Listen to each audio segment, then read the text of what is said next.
Olá, o Estação Cultura está no ar. E hoje tem música ao vivo com o guitarrista norte-americano Mike Moreno, que se apresenta em Porto Alegre hoje no Instituto Ling. Tu também fica por dentro de duas exposições de foto em cartaz em Porto Alegre. E a gente começa com um comentário de cinema da jornalista Jaqueline Schala, nossa colega da Rádio FM Cultura, já que hoje para falar de cinema argentino. Exato. O 10º Homem é um filme que entrou na quinta-feira da outra semana em cartaz. Felizmente ainda está em cartaz, porque as nossas salas estão muito voláteis assim com os filmes, né? Às vezes a gente pensa em ver, quando vê, foi embora. Esse aí está em cartaz ainda, é um filme bem interessante do Daniel Burman. Daniel Burman já tem uma tradição aqui, né, de fazer filmes sobre a família, especialmente sobre a comunidade judaica em Buenos Aires. E esse é o caso desse filme também. Novamente, o protagonista se chama Ariel. Nos outros filmes que ele teve com o Ariel, que foi o Leis de Família, o Abraço Partido, o Ariel era o Daniel Handler. E agora é o Alan Sabar que faz o Ariel. Ele é um cara que mora em Nova York e tem, de repente, que vir a Buenos Aires. Os motivos da viagem dele não ficam bem claros, né? Mas, a princípio, é para ele apresentar a namorada dele para o pai. Só que nem a namorada vai e nem ele consegue encontrar o pai a princípio, né? Ele só consegue falar com o pai pelo telefone. E é uma situação muito engraçada, porque o pai dele é um personagem real de Buenos Aires, é o Usher, controla uma espécie de ONG que presta assistência à comunidade judaica do bairro Once.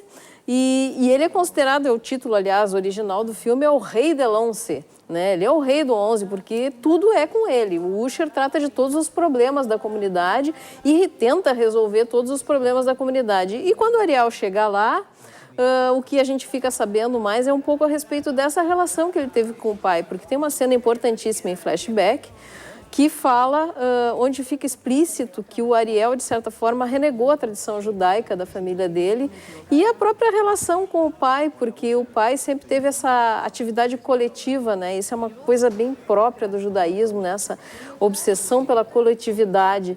E o Ariel, ao contrário, é um cara que mora em Nova York e a vida dele é movida pelo individualismo, né? E isso é a primeira coisa que entra em choque quando ele chega lá em Buenos Aires, especialmente na sede dessa fundação que ele começa a frequentar. Mas, de certa maneira, ao longo dos dias, o filme é contado em uma semana, o Ariel não apenas vai retomando a tradição judaica, vai se descobrindo judeu, como também vai retomando também essa sensação do coletivo, da vida na coletividade. É um filme muito legal, ele tem um humor mais sensível em relação aos outros filmes do Daniel Burman, mas é um humor que também te pega pelo sentimento. Muito bacana. Na trilha da tela dessa semana já aqui tem... Temos na trilha da tela também essa semana. O programa começa a partir das 7 da noite e muita música. Vamos rodar muita música. Excelente, Jaqueline. Obrigado pela tua presença e até semana que vem. Ótimo. E agora, uma outra dica. 16 imagens de pessoas andando pelas ruas de Porto Alegre Porto Alegre e São Paulo estão na nova mostra do fotógrafo Alex Ramírez. As fotos da mostra Um Olhar Sobre o Insensível foram obtidas com câmeras profissionais e também celular. A exposição fica aberta no Pátio Ivo Riso até o dia 5 de junho.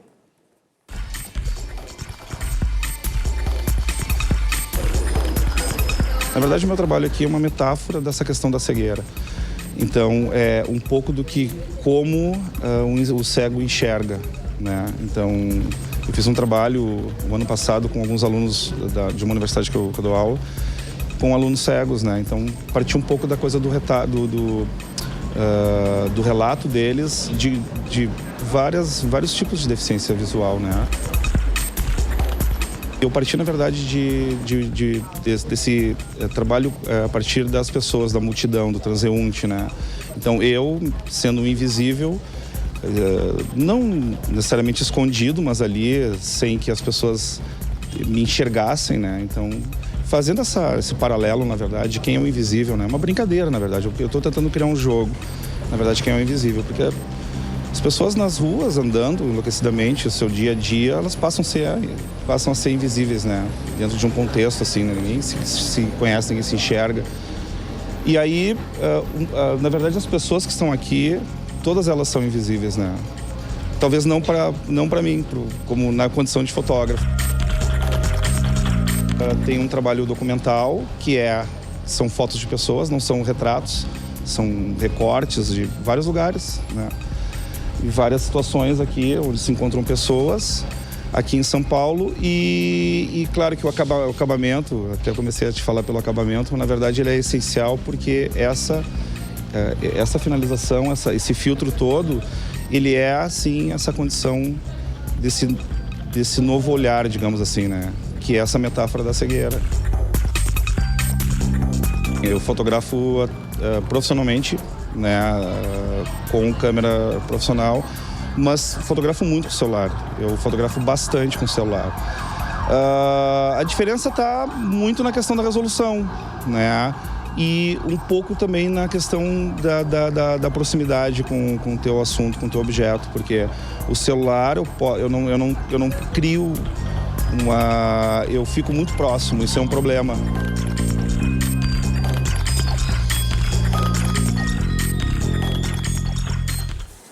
E quem faz um som ao vivo aqui no Estação Cultura de hoje é o guitarrista norte-americano Mike Morena. Ele faz shows hoje, às 8 da noite, no Instituto Ling. Olá, Mike, tudo bem? Oi, tudo bem.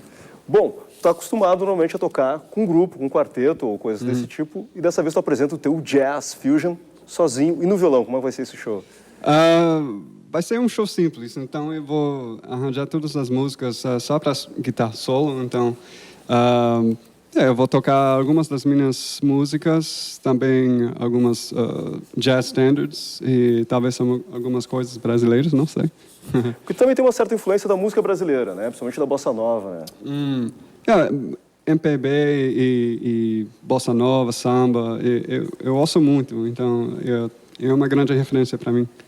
Mike, como é que tem sido o teu contato com o Brasil, né? Porque tu fala super bem português. Ainda estou no início, né?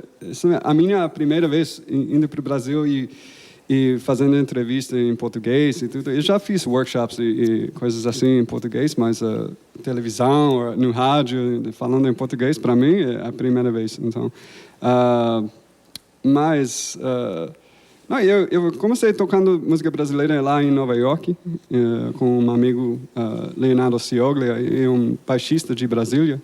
A gente estava tocando, tipo, cada semana, lá em Nova York, música brasileira, música de Toninho Horta, Milton Nascimento, Caetano Veloso, Djavan e Jobim. Então, passava muito brasileiro lá nos shows, e eu comecei a aprender, falar com eles. Assim, aconteceu assim, né? E o Brasil também tem uma tradição bacana no instrumento, a guitarra acústica, ou no violão, que a gente chama aqui, né? E essa influência chegou para ti também, nesse sentido também? Sim, escutando Toninho Horta, por exemplo, para mim foi uma grande referência também, a música dele, o jeito que ele toca. Mas também eu estava escutando música dos Estados Unidos, tipo folk music, com violão, mas violão com as cordas de aço, né? Então eu estava tentando colocar essa influência na minha música e no jazz que eu toco. Mas sim, eu tenho uma paixão para esse som, né, de violão do Brasil e também na música folclórica nos Estados Unidos. Mike, antes da gente continuar o nosso bate-papo aqui, vamos, por favor, ouvir mais uma música? Sim, podemos. É uma das minhas músicas chamadas Still Here. Ainda aqui, não sei.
E o show do Mike Moreno é hoje, 8 horas da noite, no Instituto Ling, na rua João Caetano, número 440. Mike, você vai estar tocando música dos seus CDs? Vou tocar. Por favor, no microfone. Mike. Desculpa. Vou tocar, sim. No show ontem à noite, né, vou tocar algumas, não todas, mas tem que ser arranjo simples, então eu não posso tocar todas as novas músicas, mas vou tocar, sim. Você tem um disco saindo desse ano ainda, né? Em breve saindo um disco, isso? Um novo álbum. O meu novo disco? Isso. Um disco de quarteto.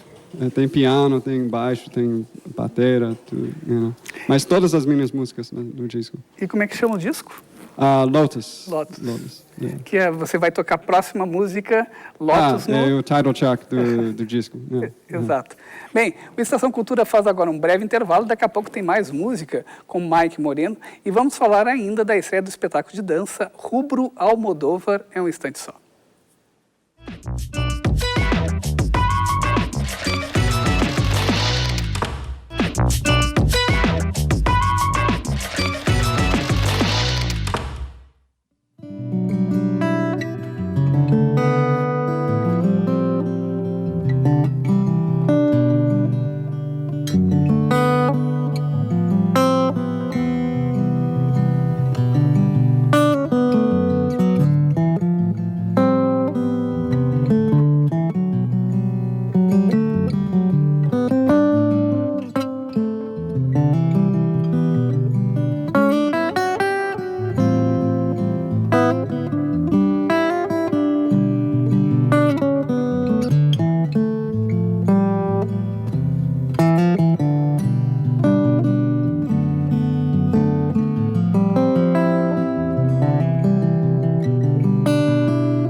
Obrigado, Mike.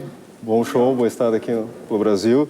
Bom, lembrando que o guitarrista norte-americano faz show hoje no Instituto Ling, aqui em Porto Alegre, às 8 da noite.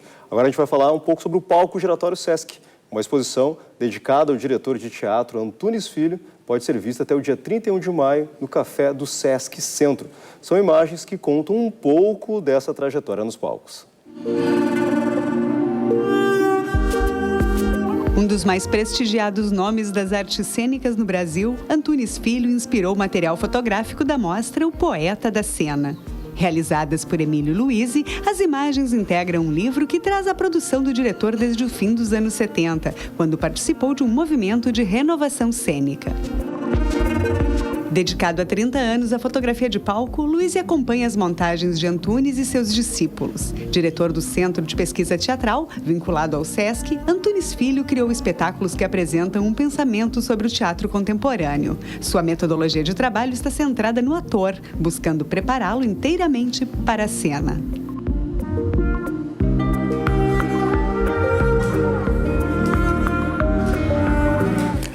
Estreia amanhã no Teatro Renascença o espetáculo de dança Rubro Almodóvar, com direção de Denison Gargione. Tudo bem? Tudo bem, Newton. Prazer estar aqui falando com vocês. Bom, como o título diz, o espetáculo ele faz uma transposição do universo do cineasta Pedro Almodóvar, o cineasta espanhol, para os palcos, especialmente para a dança. Como é que foi esse mergulho? Bom, foi um mergulho intenso, né, como a própria obra do Almodóvar é. Nós resgatamos os filmes, né, que muitos de nós do elenco já tínhamos visto, revisitamos essa filmografia e nos inspiramos então para construir um espetáculo de dança que trata desse universo muitas vezes beirando o caótico, melodramático, folhetinesco, né, extremamente passional, que é o universo desse cineasta espanhol, e com questões que são muito pertinentes, né?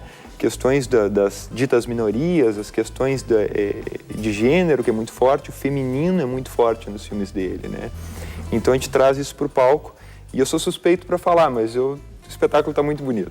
A gente está vendo algumas imagens ali, e o rubro no nome ele não vem à toa, porque tem a utilização dessas cores, das paletas de cores do Almodóvar, o vermelho está sempre presente. Então esse vermelho também está no figurino que foi pensado, foi feito para o espetáculo, e a música também tem esse tom, essa carga dramática e alegre ao mesmo tempo, mesclando isso tudo, né? Queria falar dessas duas composições, do figurino e da composição musical. O figurino, ele foi um trabalho da figurinista Paola Zanetti, um trabalho dedicadíssimo, assim, e a gente procurou ter essa paleta de cores do Almodóvar, que é muito característico, né? Quando eu conversei com ela, ela fez uma observação que eu achei fantástico, assim, quando a gente começou o trabalho, ela disse, ele tem uma paleta meio anos 70, assim, eu realmente, ele tem uma paleta anos 70, a gente traz isso para o palco e o figurino acaba trazendo uma profundidade no que a gente mostra no palco.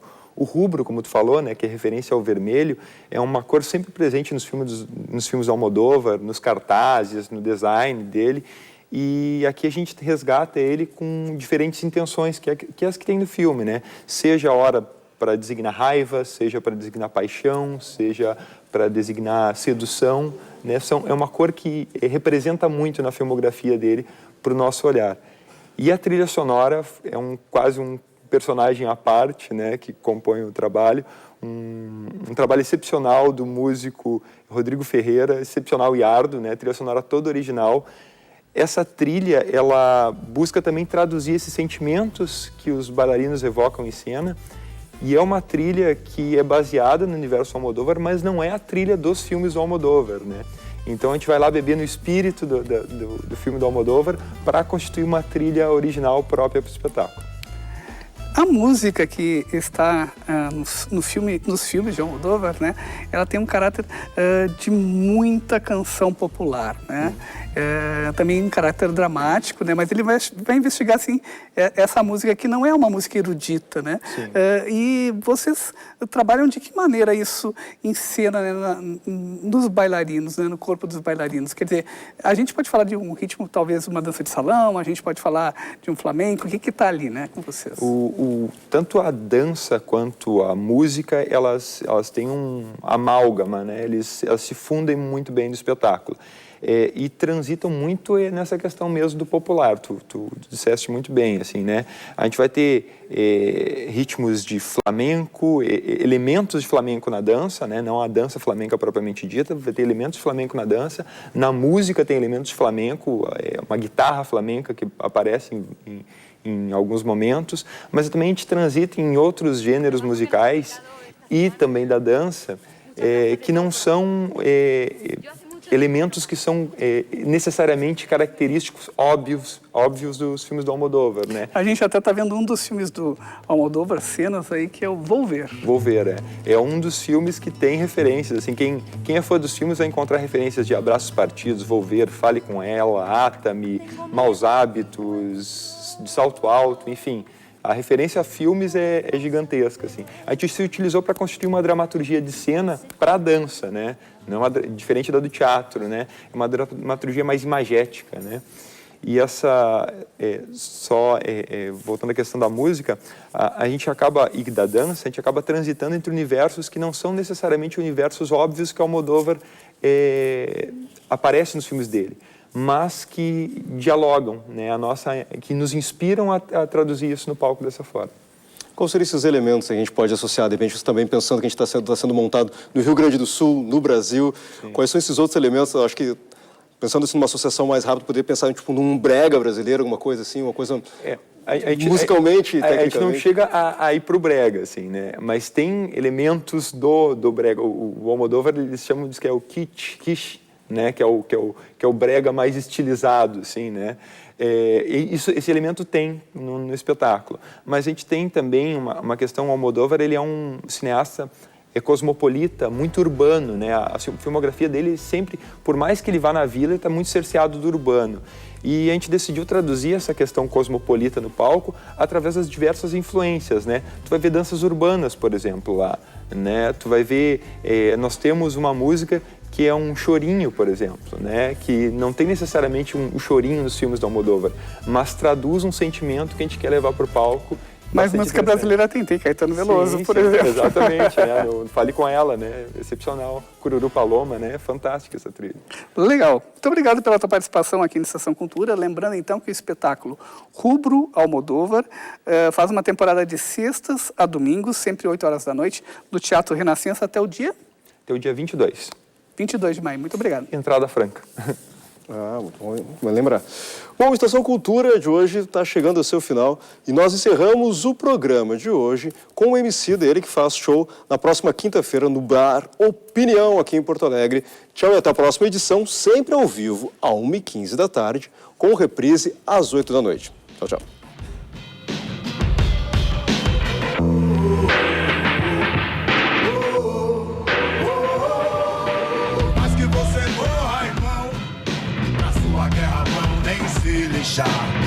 Esse é o X da questão. Já viu eles chorar pela cor do chá? E os camburão que são primeiros na rede. Favela em 16 alajão.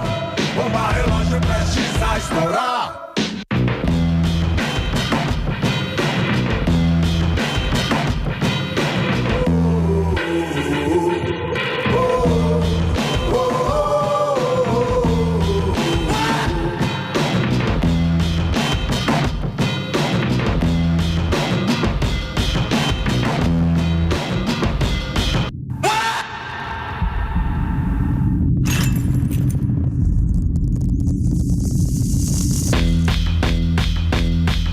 O tempero do mar foi lágrima de preto.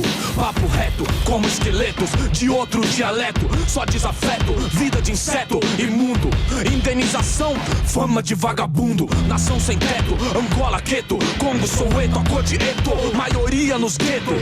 Monstro sequestro, capta tez rápida. Violência se adapta, um dia ela volta pro 6. Tipo campo de concentração, prantos em vão. Quis vida digna, estigma, indignação. O trabalho liberta ou não? Que essa frase quase que os nazis varrem judeu. Extinção, depressão no convés. Há quanto tempo nós se fode, tem que rir depois. Pique Jackass, mistério tipo Lago Ness. Sério, tema da faculdade em que não pode pôr os pés. Vocês sabem, eu sei, que até Bin Laden é made in USA. Tempo doido, onde a KK